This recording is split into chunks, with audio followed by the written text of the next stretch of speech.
निष्पक्ष निर्भीक जन क्रांति का पक्षधर एक सैलाब, बिना डरे जनता की हक की आवाज मेट्रो टुडे लाइव पर फॉलो एवं सब्सक्राइब करें। हम हैं आपकी असली आवाज, मेट्रो टुडे लाइव।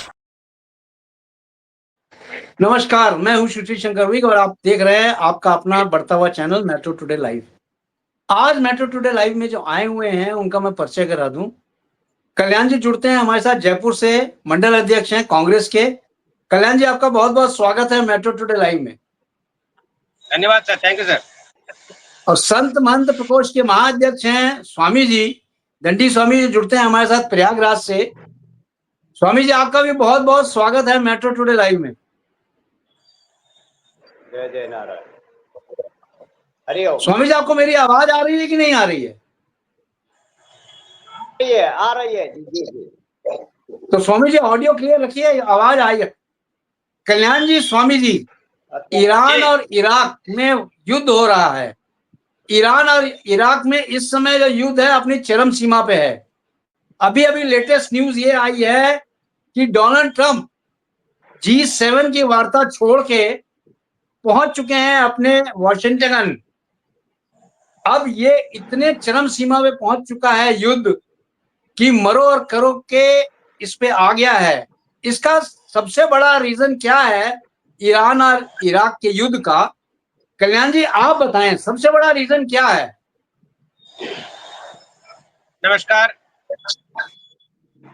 देखिए, ये बहुत ही अच्छा प्रश्न है और अभी इसके बारे में बात करना भी उचित है, क्योंकि अभी जैसा हम देख रहे हैं जी कि इजराइल और ईरान दोनों में एक इस तरह की स्थिति बनी हुई है जो बहुत ही भयावह है और पूरे देश के लिए भयावह है जी। तो मैं थोड़ा सा इसमें ये जोड़ना चाहूंगा कि एक हमारे जो पुरातन या हमारे सनातन के आधार पर और हमारे शास्त्रार्थ के आधार पर या हमारे ज्योतिष के आधार पर भी एक इस तरह की बहुत बड़ी परिस्थितियां बनी हुई है जो बहुत ही दुखदाई है और बहुत ही नेस्त नाबूद करने वाली स्थितियां हैं। जैसा कि दोनों कंट्रीज जो है, ईरान और इजराइल, इन दोनों की जो राशियां बनती है वो वृश्चिक राशि बनती है और वृश्चिक राशि जो है प्रेम के प्रतीक होती है। और अभी गोचर में जैसा देख रहे हैं कि दोनों की स्थिति मार्केश बनी हुई है। मार्केश का मतलब है कि जो भाईचारा है, प्रेम है या एक दूसरे से अटैचमेंट है, वो पूरे देश में इफेक्ट करेगा और आने वाले टाइम में रिलेशन बहुत जल्दी खराब होंगे देशों के और थोड़ी थोड़ी बातों पर उत्तेजनाएं या एक वर्चस्व की लड़ाई चालू हो जाएगी।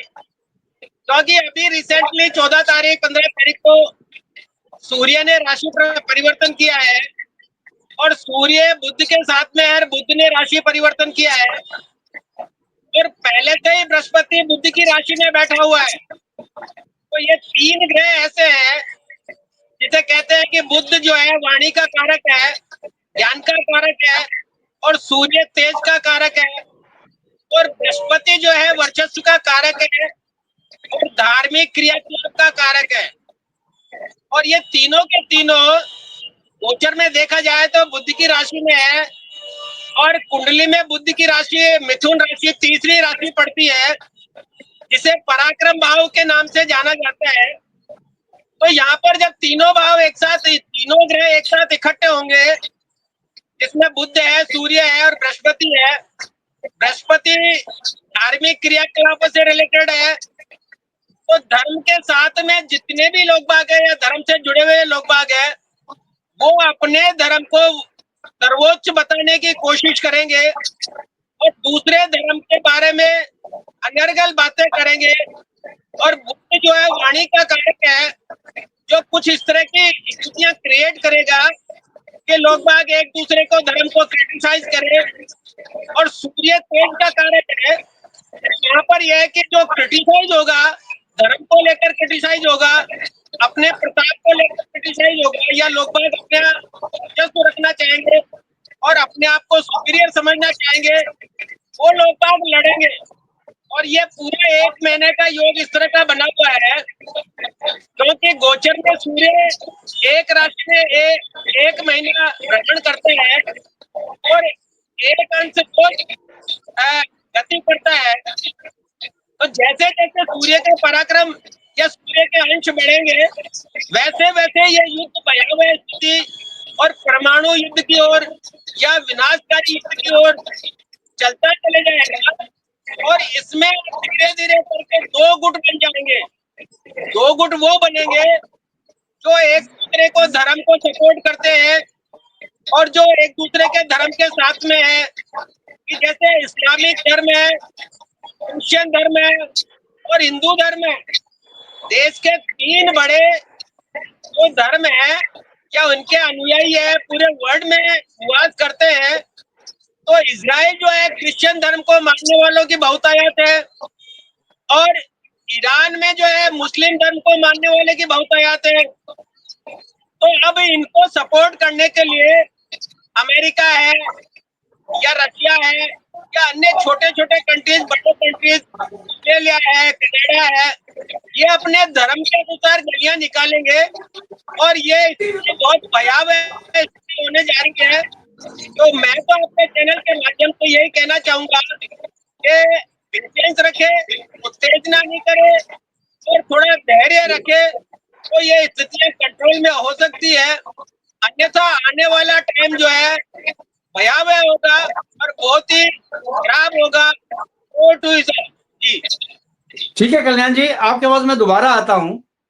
स्वामी जी, ईरान और इराक में जो बेसिक युद्ध हो रहा है वो रोकने के लिए है। परमाणु शक्ति परमाणु बम बना चुका है और परमाणु बम जो है वो बनाने के नजदीक पहुंच चुका है। इसलिए भी ये युद्ध है, क्योंकि अगर परमाणु बम बना लेते हैं तो पूरे देश में विनाशकार हो सकता है। आपकी क्या राय है स्वामी जी इस पे? जी जी, हमारा तो ये मानना है कि जो ये ईरान है, ईरान जो ईरान जो परमाणु बम बना रहा है, क्योंकि ये लोग आतंकियों के सपोर्टर है। ये आतंकवादियों को सपोर्ट करते हैं। सीधा सीधा सवाल है, उत्तर है कि वो लोग इसलिए इजराइल ने पहले कह रखा है और रूस ने भी कहा है और भारत ने भी कहा है कि आतंकियों, हमारा अभियान आतंकी का और आतंकियों का जो मिशन है खत्म करना है। तो वो इसलिए तैयारी कर रहा है कि हम जब भी किसी से छेड़छाड़ करेंगे, डराएं धमकियां दे, तो अपने परमाणु बम रखेंगे, फेंक देंगे, तो इस तरह डर जाएगा वो लोग, चुप हो जाएंगे। पर ऐसा होने वाला नहीं है। इसलिए इजराइल है कि ये परमाणु बम बनाए, इसको रोकना चाहते हैं। ये अगर ये आतंकवादियों के हाथ लग गए तो ये तो किसी को भी फेंक देंगे, क्योंकि मानवता इनके अंदर होती नहीं है। और ये दानवता होती है तो ये दानव लोग जो है कहीं भी प्रयोग कर सकते हैं उसका। Swami ji, Donald Trump G7 वार्ता बीच में ही रोक छोड़ के चले आए। इसका मतलब ये है कि कुछ बहुत बड़ा होने वाला है। कयास तो ये लगाया जा रहा था कि शायद डोनाल्ड ट्रंप मध्यस्थता करने जा रहे हैं और सीज फायर होगा, लेकिन ऐसा कुछ नहीं है। यहां तो लेने के देने पड़ रहे हैं और वाशिंगटन में जाके उन्होंने अभी डिक्लेयर करेंगे। अभी मीटिंग हो रही है वहां पे, उसके बाद होगा कि क्या रुख अपनाया जाता है। इससे डायरेक्ट और इनडायरेक्ट भारत पे भी असर आएगा स्वामी जी। जी जी, भारत पे असर तो पड़ेगा, क्योंकि हमेशा इजराइल जो है भारत के साथ खड़ा रहा है। और इजराइल ने जो है, जब कई आतंकवादी देश जो थे, ये आतंकी देश जो थे, ये भारत के खिलाफ रहे, तब इजराइल ने सहयोग करा था भारत का, खड़ा रहा वो मजबूती के साथ। तो असर तो क्या होगा? फिर असर ये होगा कि भारत अभी भी इजराइल के साथ रहेगा। और क्योंकि वो मित्र देश है, तो हर कोई सोचता है कि यार मेरे दोस्त पर कोई आंच ना आए, कोई किसी प्रकार की हानि ना हो, किसी प्रकार का कष्ट ना हो। तो दोस्ती का मतलब यही होता है कि सहयोग में खड़े होना। तो जो अमेरिका है, अमेरिका तो जो है किसी में ना जोड़ो, अमेरिका दोगला है। अमेरिका कभी मिल जाता है, कभी इधर मिल जाता है, कभी वो भिड़ना और मिलना, वह दो काम अमेरिका के हैं। अमेरिका कभी एक साथ खड़ा नहीं रहा और मजबूती से अमेरिका की करनी और कथनी में तो लोग पूरा क्या है, विश्व जो है अब अविश्वास हो गया अमेरिका के ऊपर। क्यों कि अमेरिका की आदत रही है छल छिद्र करने की। तो वो चाहे मीटिंग छोड़ के जाए, चाहे कुछ छोड़ के जाए, कोई फर्क पड़ने वाला नहीं, क्योंकि भारत मजबूती से खड़ा रहेगा इजराइल के साथ। इजराइल मित्र, इजराइल जो भारत है इजराइल चाहता है,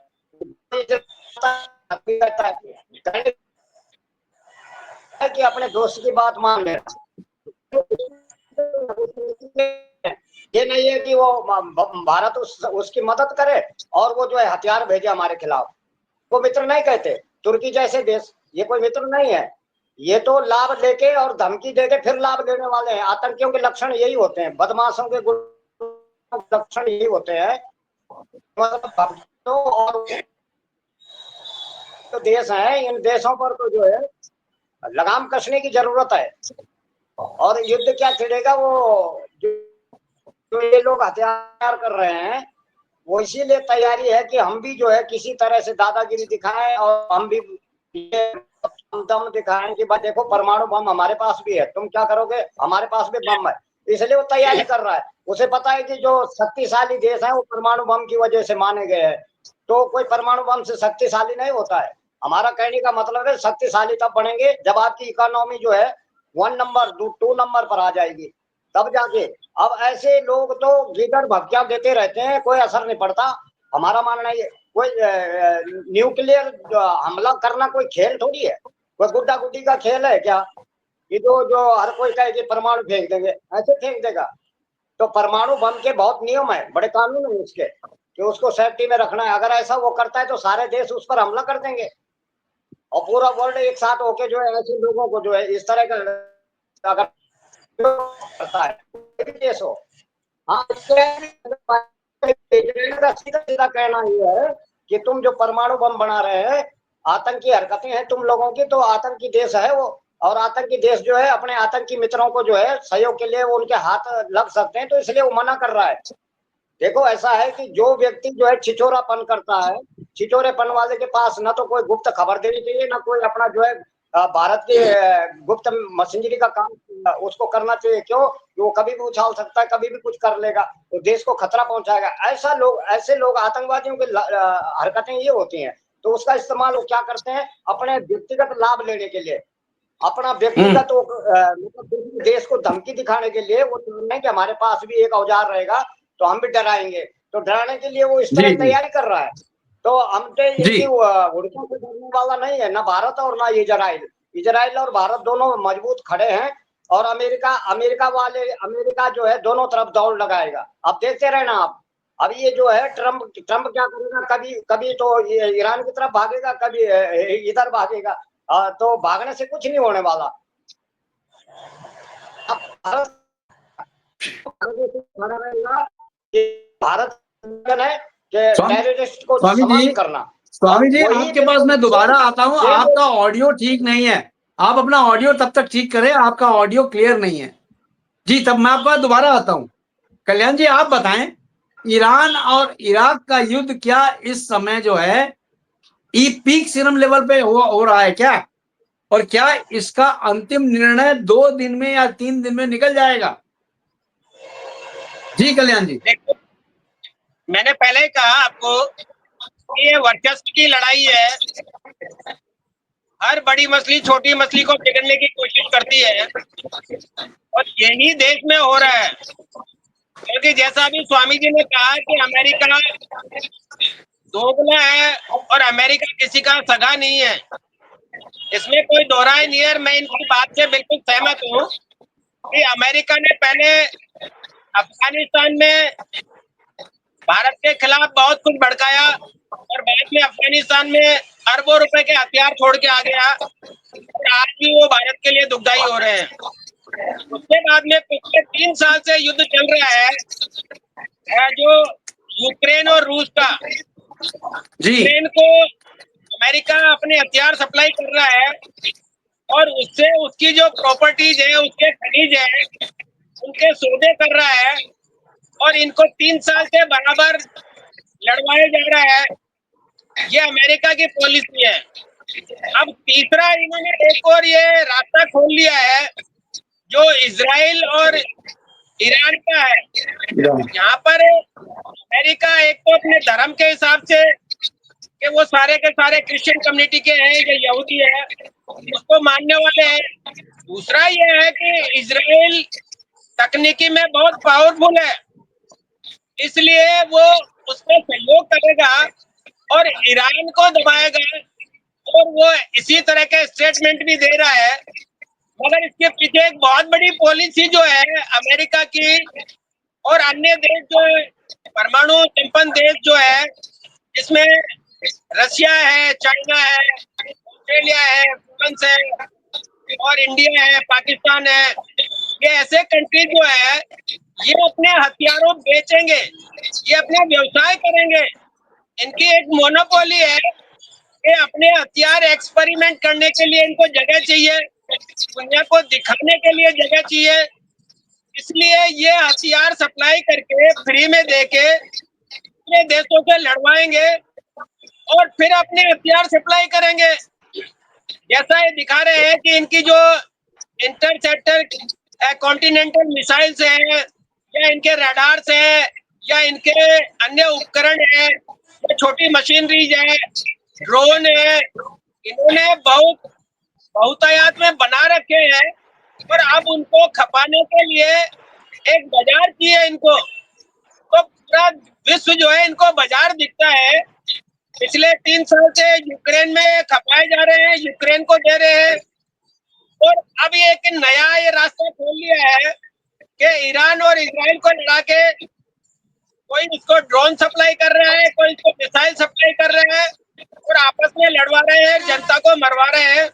ये एक बहुत बड़ी रणनीति, बहुत बड़ा व्यवसाय हो गया है ताकि इनकी आर्थिक स्थिति मजबूत हो सके और देश में इनका एक दबदबा और एक दादागिरी या वर्चस्व बना रहे, क्योंकि अमेरिका सबसे बड़ा हथियारों का निर्यातक है और आज की डेट में पूरे विश्व में अमेरिका के पास में जो परमाणु हथियार जो है, जिसके बलबूते पर वो डराता धमकाता है, वो सबसे ज्यादा है।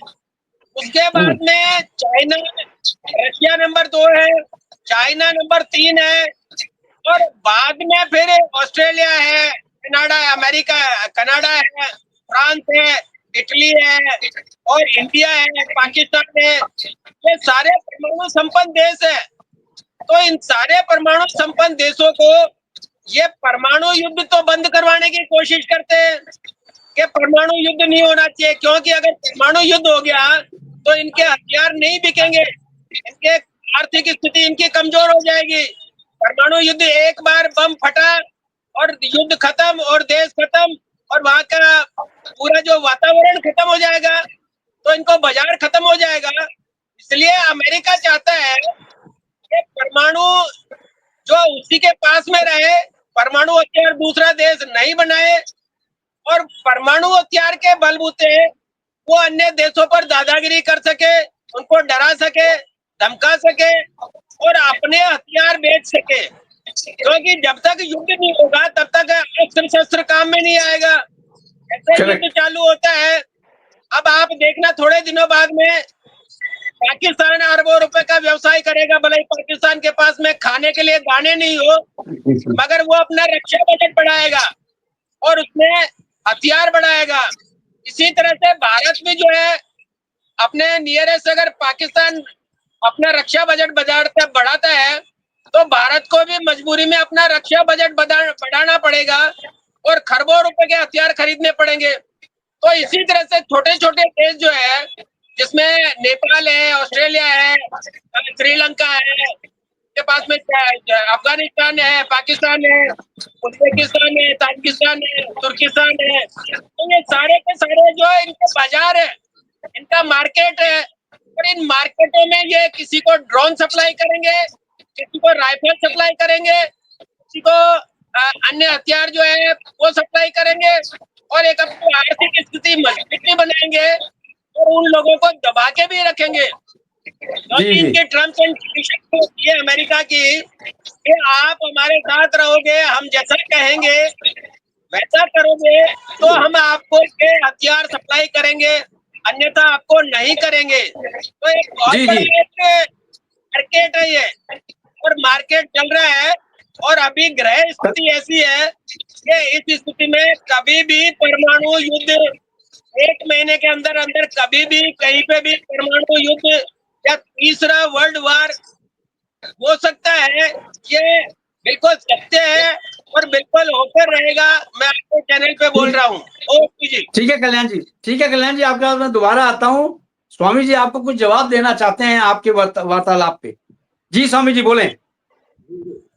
जवाब तो हमारा ये है कि हम भी पहले से कहते आ रहे हैं कि जो लोग हथियारों की मार्केटिंग करना चाहते हैं, अपना मार्केट बढ़ाना चाहते हैं, कुछ लोग जी, जी। उकसाते हैं एक दूसरे को, कुछ लोग मीटिंग करके ये भी तय करते हैं, देखो आपके ऊपर इतना खतरा आ रहा है, आप जो है कैसे बचोगे, हमारे पास इतना सक्षम हथियार है, आप रख लीजिए, आप खरीद लीजिए। जी, तो इस तरह वो लोग अपना व्यापार और अपनी इकोनॉमी बढ़ाने के चक्कर में हर कोई देश रहता है। ये जी, तो जी। बात सही है।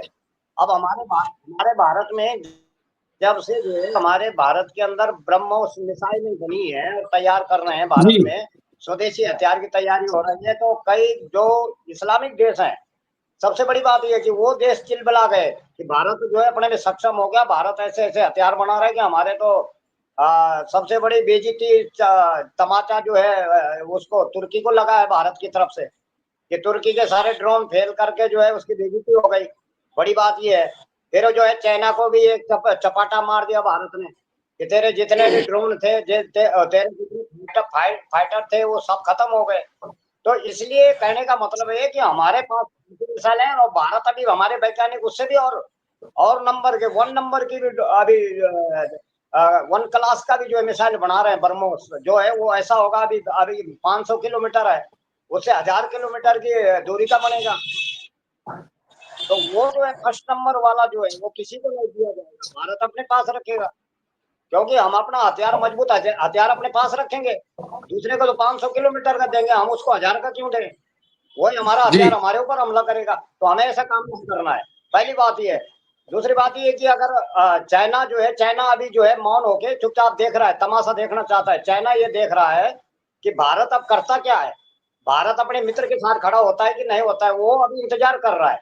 पाकिस्तान के भी दिमाग में ये चल रहा है, उनको पता है कि चाइना और पाकिस्तान ये सब जो है इस वक्त ईरान के साथ खड़े हैं ये लोग, और ये जी, भले ही जी, वो ओपन न कर रहे हो अभी, लेकिन इनकी मंशा वही है, वो स्पष्ट है।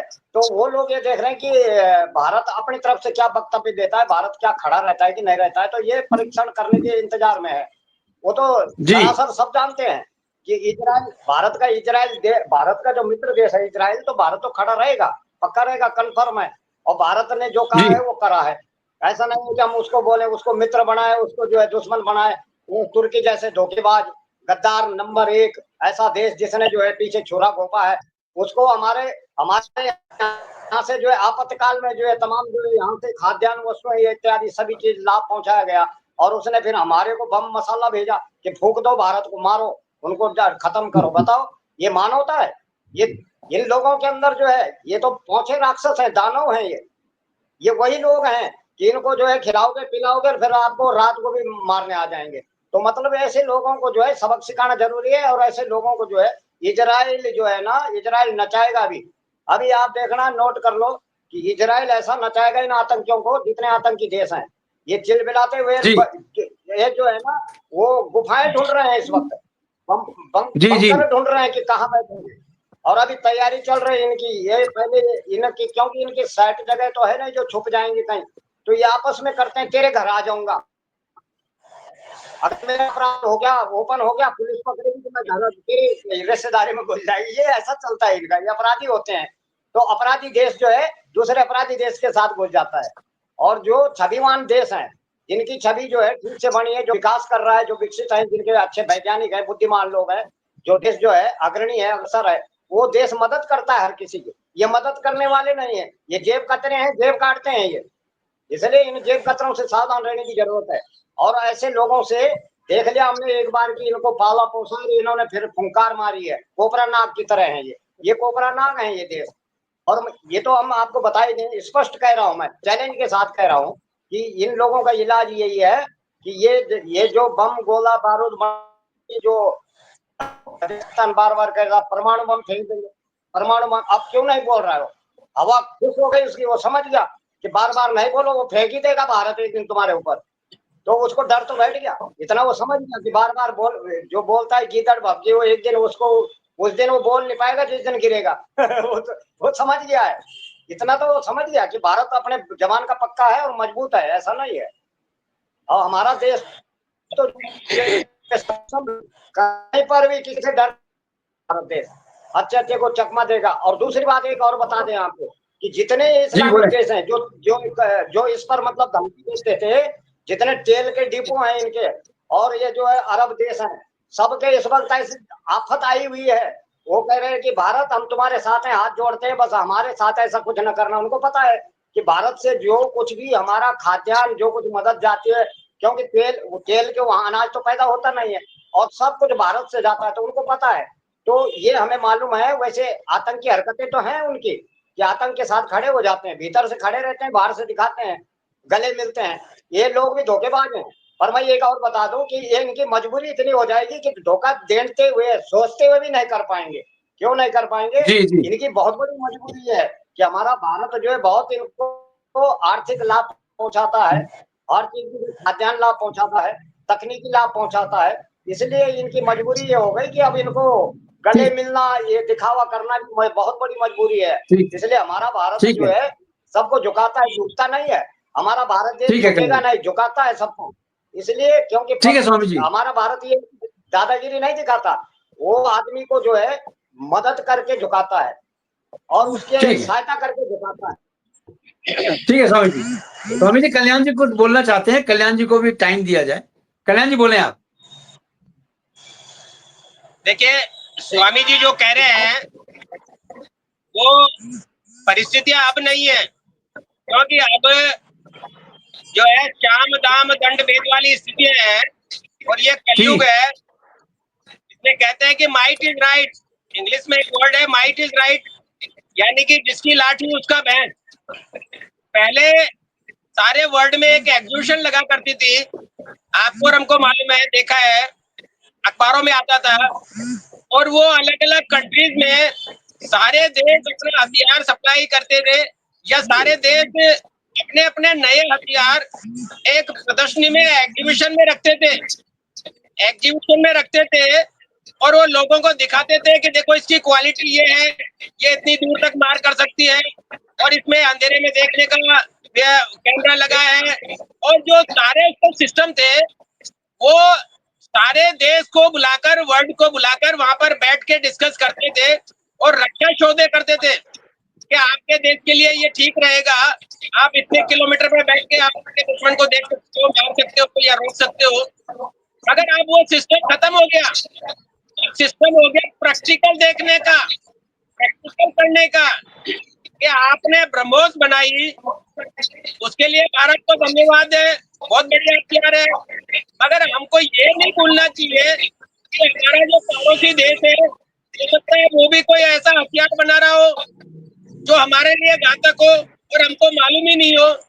तो ये बहुत सारी परिस्थितियां, भौगोलिक स्थितियां देखते हुए और आज के युग को देखते हुए इन लोगों ने एक नया तरीका अपना लिया है कि जो दो देश दुश्मन है वहां पर कुछ न कुछ नया करो, आपस में लड़ो और फिर उनको हथियार सप्लाई करो और अपने हथियार का परीक्षण करो कि हमारा हथियार कितना कारगर है और कितना हम इसकी कीमत वसूल सकते हैं।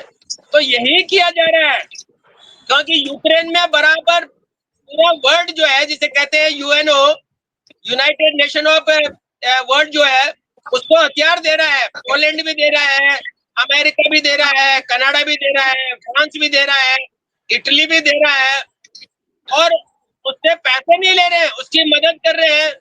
मदद नहीं कर रहे हैं, वो पूरे वर्ल्ड को दिखाना चाहते हैं कि ये देखिए ये हमारा हथियार है, ये रशिया से बेटर है, और रशिया के इस डिफेंस को इसने मार गिराया, चाइना के इस रॉकेट को इसने मार गिराया।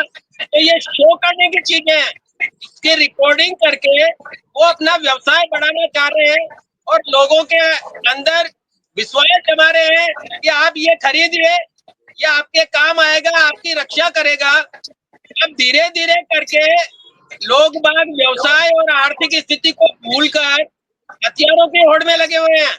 हर देश हथियार इकट्ठे करने में लगा हुआ है, चाहे वो छोटा सा कंट्री हो चाहे बड़ा कंट्री हो। आप चले जाइए, नेपाल छोटा सा कंट्री है मगर नेपाल को भी चाइना हथियार सप्लाई कर रहा है। इधर श्रीलंका छोटा सा कंट्री है, श्रीलंका को चाइना हथियार सप्लाई कर रहा है। पाकिस्तान छोटा सा कंट्री है, पाकिस्तान को हथियार सप्लाई कर रहा है। तो ये सारे हथियार सप्लाई करने का मतलब ये है कि उन्होंने इतने हथियार इकट्ठे कर लिए हैं कि उसको बेचने के लिए मार्केट चाहिए, और मार्केट उनको तभी मिलेगा जब वो दो आदमियों को लड़ाएंगे। जैसा कि अभी पाकिस्तान ने हमारे यहाँ टेररिस्ट को भेजा और हमारे 27-28 आदमियों को मार दिया।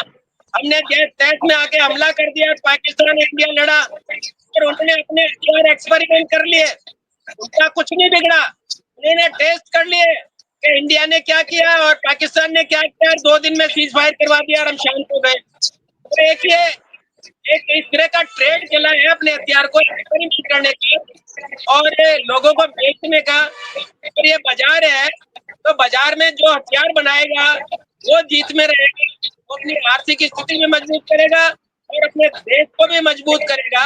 इसमें ब्रह्मोस बनाई है, ब्रह्मोस में और नया कुछ जोड़ने की आवश्यकता है क्या? ब्रह्मोस जैसे और हथियार को बनाने की आवश्यकता है, क्योंकि अगर जीना है, साथ चलते हैं तो बराबर के हथियार और बराबर की ताकत आपको चाहिए, अदरवाइज आप पिछड़ जाओगे और आपको हर कोई दबाने की कोशिश करेगा। और यही बाजार का ट्रेंड है, इसलिए जो साथ चलेगा वो जीतेगा, जो रुकेगा वो पिछड़ेगा, और यही चल रहा है। तो थोड़े दिन में ये महीने भर चलेगा, महीने भर में आप देखिए बहुत कुछ उठापटक होगी। तो 1 महीने में इतनी उठापटक होगी कि लोग बाग पनाह मांगेंगे और ये कहेंगे कि ये शांत हो जाए और हथियारों को बंद कर दिया जाए और शांति से रहा जाए। या शांति का पैगाम फैलाने वाली बहुत सारी संस्थाएं पैदा हो जाएगी। जी ठीक है कल्याण जी, आपकी बात को नोट किया जा रहा है। स्वामी जी, आप ये बताएं कि ईरान और इराक का युद्ध क्या अनिश्चितकालीन की तरफ बढ़ेगा या इसका फैसला हो जाएगा 2 या 3 दिन में? जी स्वामी। इजराइल और ईरान में जो युद्ध चल रहा है इस वक्त, तो वर्चस्व की बात भी है लेकिन सुरक्षा की भी बात है। सुरक्षा को मद्देनजर रखते हुए ये युद्ध छिड़ा है, और युद्ध अगर वो मान जाता है कि नहीं हम ऐसा काम नहीं करेंगे तो मान लेता है तो इजराइल मान जाएगा। लेकिन इजराइल बहुत हठधर्मी है, इजराइल मानने वाला नहीं जल्दी से। इजराइल किसी की बात मानता जल्दी से नहीं है। इजराइल जो है वो अपने हठधर्म में रहता है। अब आप देखिए कि पहले क्या होता था, बहुत गहरी विषय है, बहुत विचारणीय विषय है कि मैं भारतवासियों को मेट्रो टुडे चैनल के माध्यम से बताना चाहता हूँ कि पहले आतंकी जैसे मोदी जी ने घर में घुस के मारा है, वो जो मोटे मोटे लीडर थे तो वो क्या करते थे, भारत में भेजते थे, बोला वहाँ फैक्ट्रियां खोलो अपनी और वहाँ जो है तहखाने खोलो और उसमें जो है छोटे छोटे हथियार घर घरों में भेजो ताकि जो है वहाँ आतंक कर सके और मार कर सके। तो ऐसा भी ये करते थे। अब तो इसलिए मिसाइल बन गई है, अब इन चीजों की पूछ नहीं है। वहाँ जो ऐसा यहाँ उनको पता है कि हम अगर ठीक है स्वामी जी, ठीक है स्वामी जी, धन्यवाद धन्यवाद स्वामी जी। मेरे पास टाइम इतना ही था। आप लोग का आने के लिए बहुत बहुत शुक्रिया। Thank you very much. जय हिंद, जय भारत। जय हिंद, जय भारत। धन्यवाद।